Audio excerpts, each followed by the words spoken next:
che tu sarai a Ischia e sarà di beneficenza, non mangiare i soldi, eccetera, eccetera. Non è vero assolutamente, perché io prima della tasca ho un cuore, ho un figlio e mi metto nei panni dei miei napoletani e quindi sono qua gratis, lo voglio dire. Io qua la settimana scorsa dovevo essere pagata come tanti professionisti. Quando è successa la cosa ho detto no ragazzi, a me portare altri soldi a casa non mi cambia niente, io voglio rifiutare i miei soldi e li do in beneficenza insieme agli organizzatori Fratelli Irace, ok? Vi facciamo ancora un applauso forte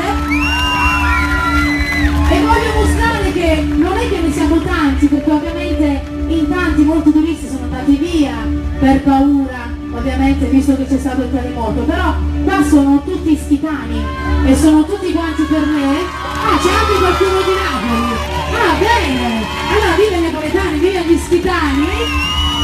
E allora, visto che siamo tutti quanti qua per un solo scopo, fare beneficenza, ovviamente per tutti i terremotati di Casamiccero vi facciamo un applauso forte forte, in particolare alla famiglia del piccolo Ciro che veramente è stato coraggiosissimo, voglio un applauso anche per lui, che so che attualmente è ancora in ospedale.